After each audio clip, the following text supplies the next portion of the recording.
Alors, il y a des communautés qui ont des pratiques relevant de la simulation numérique, d'analyse de données, qui sont à très haut niveau depuis longtemps. Dans le domaine de l'ingénierie, par exemple, je connais l'aéronautique et l'espace, c'est clair que la simulation numérique, c'est fondamental, c'est au niveau de l'état de l'art, et si on conçoit un Airbus en 6 mois, enfin au moins l'avion virtuel, autrement dit entièrement conçu par le calcul, c'est grâce à ça.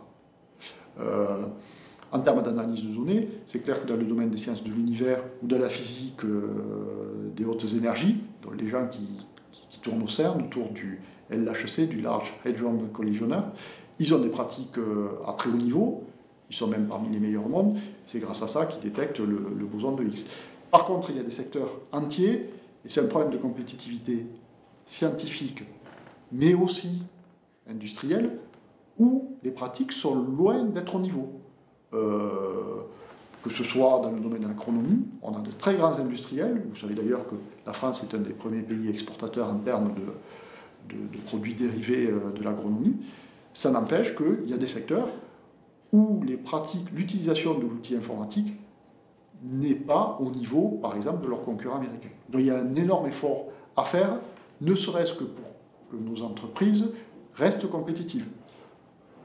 On constate ça aussi dans des domaines, je mentionnais l'aéronautique et l'espace, on a des gens qui fabriquent des pièces mécaniques pour l'aéronautique, qui sont au top niveau mondial dans leur domaine, mais qui, parce qu'ils ne maîtrisent pas suffisamment l'outil informatique et la simulation numérique en l'occurrence, un de ces jours risque de ne plus être compétitif. C'est un réel problème.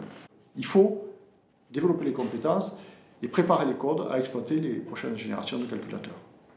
Et à se familiariser à l'analyse de données, je dirais même plus, en ce qui concerne l'analyse de données, il y a encore un énorme besoin en matière d'outils et de méthodes.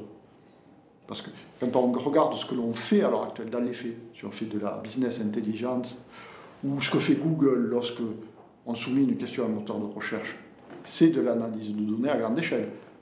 Très franchement, ça doit faire l'objet d'un gros effort en recherche parce qu'il y a encore la marge pour faire d'énormes progrès. On peut même considérer que c'est un des domaines où les équipes françaises peuvent rester au plus haut niveau.